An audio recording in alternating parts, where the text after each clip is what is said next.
நீங்கள் புதையல் இருக்கக்கூடிய லியோனார்டோ டா வின்சியின் ரகசிய பெட்டகத்தை கண்டுபிடித்துள்ளீர்கள். ஆனால் அந்த பெட்டகமானது 3 தொடர்ச்சியான ரகசிய எண்களால் பூட்டப்பட்டுள்ளது. அதிர்ஷ்டவசமாக நீங்கள் புதையலை தேட பயன்படுத்திய வரைபடத்தில் 3 தொடர்ச்சியான எண்கள் உள்ளன. அந்த எண்களானது முதல் வரிசையில் 1 2 1 0 என்று உள்ளது. இரண்டாவது வரிசையில் 3 2 1 1 0 0 0 என்று உள்ளது. தொடர்ந்து மூன்றாவது வரிசையில் அந்த எண் குறிப்பிடப்படாமல் காலியாக விடப்பட்டுள்ளது. சோ மூன்றாவது ரகசிய எண்ணை நாம் தான் சொந்த முயற்சியால் கண்டுபிடிக்க வேண்டும் என்பது தெளிவாக தெரிகிறது. எனவே நீங்கள் மீண்டும் வரைபடத்தை பார்க்கும்போது முதல் 2 ரகசிய எண்களில் இருக்கக்கூடிய ஒற்றுமை உங்களுக்கு புரிய வருகிறது. இந்த ரகசிய எண்கள் அனைத்தும் ஆட்டோபயோகிராபிக்கல் நம்பருடன் ஒத்துப்போவது தெளிவாக தெரிய வருகிறது. ஆட்டோபயோகிராபிக்கல் எண் என்பது புதிர்களை தீர்க்க பயன்படுத்தப்படும் ஒரு சிறப்பு வகை எண் ஆகும்.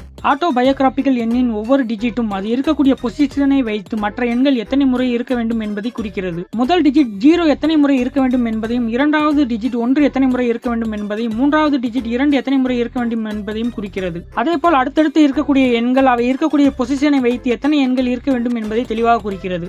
சோ நமக்கு தேவையான கடைசி ரகசிய எண்ணானது 10 டிஜிட்டால் ஆன ஆட்டோபயோகிராபிக்கல் நம்பர் என்பது நமக்கு தெரியும். அது என்னவாக இருக்கும்? வெவ்வேறு காம்பினேஷனை மாற்றி மாற்றி முயற்சி செய்து பார்ப்பது அதிகப்படியான நேரத்தை எடுக்கும். எனவே நாம் ஆட்டோபயோகிராபிக்கல் எண்ணை இன்னும் ஆழமாக ஆராய்ந்து பார்ப்போம். 4 டிஜிட் இருக்கக்கூடிய முதல் ரகசிய எண்ணில் உள்ள 1 2 1 0வில் இருக்கும் அனைத்து எண்ணின் கூட்டுத்தொகை நமக்கு 4 கிடைக்கிறது.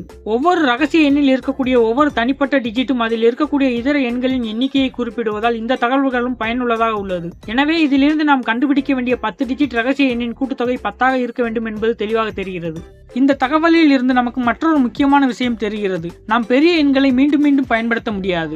ஏனெனில் நாம் 6 மற்றும் 7ஐ பயன்படுத்தினால் 6 முறை 0வும் 7 முறை 1ம் அந்த எண்ணில் பயன்படுத்த வேண்டும். அவ்வாறு பயன்படுத்தினால் அது 10 டிஜிட்டுக்கும் மேல் ஆகிவிடும். எனவே ரகசிய எண்ணில் 5 அல்லது அதற்கு மேல் பயன்படுத்தக்கூடிய எண்கள் ஒரு முறை மட்டும்தான் பயன்படுத்த வேண்டும். சோ கடைசி 4 டிஜிட்டில் 6 7 8 மற்றும் 9இல் ஏதேனும் ஒன்று மட்டுமே பயன்படுத்த வேண்டும். கடைசி 4 டிஜிட்டில் பயன்படுத்தப்படும் ஒரு எண்ணை தவிர இதர எண்கள் அனைத்தும் 0வாகத்தான் இருக்க வேண்டும். எனவே நாம் கண்டுபிடிக்க வேண்டிய ரகசிய எண்ணில் 3 அல்லது அதற்கு மேற்பட்ட பூஜ்ஜியங்கள் இருக்க வேண்டும். ஆட்டோபயோகிராபிக்கல் நம்பர்ஸை பொறுத்தவரையில் முதல் டிஜிட் 0வின் எண்ணிக்கையை குறிப்பிடும். அதே போல் அதற்கு அடுத்த ஒவ்வொரு டிஜிட்டும் பூஜ்ஜியமற்ற டிஜிட்டின் எண்ணிக்கையை குறிப்பிடும்.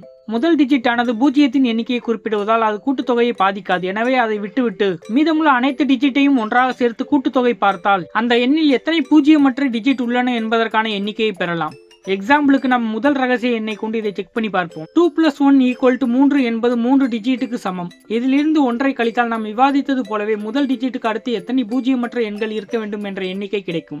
இதையெல்லாம் ஏன் நாம் ஆராய்ந்து பார்க்கிறோம்? சரி, தற்போது நமக்கு தெளிவாக ஒன்று தெரிய வருகிறது. முதல் டிஜிட்டிற்கு பிறகு வரும் பூஜ்ஜியமற்ற டிஜிட்டின் மொத்த எண்ணிக்கை இந்த டிஜிட்டின் கூட்டுத்தொகையில் இருந்து ஒன்றை கழிப்பதற்கு சமம். எனவே ரகசிய எண்ணின் கூட்டுத்தொகையானது பூஜ்ஜியமற்ற எண்களின் எண்ணிக்கையை விட ஒன்று அதிகமாக இருப்பதற்கான வாய்ப்பு என்னவாக இருக்கும்? எனவே நாம் தேர்ந்தெடுக்கும் எண்களில் 2 ஒரு முறையும் மீதமுள்ளவை அனைத்தும் ஒன்றாகவும் இருக்க வேண்டும். எனவே 1 எத்தனை முறை பயன்படுத்த வேண்டும்? 2 முறை மட்டுமே பயன்படுத்த முடியும். அதற்கு மேல் பயன்படுத்தினால் கூட்டுத்தொகையில் 3 அல்லது 4 டிஜிட்டிற்கு மேல் ஆகிவிடும். ரகசிய எண்ணில் இருக்கும் பூஜ்ஜியத்தின் எண்ணிக்கையை குறிப்பிடும் பெரிய எண் 3 அல்லது அதற்கு மேல் இருக்க வேண்டும். இது மட்டுமல்லாமல் ரகசிய எண்ணில் நாம் 2ஐ ஒரு முறையும் 1ஐ 2 முறையும் பயன்படுத்துகின்றோம்.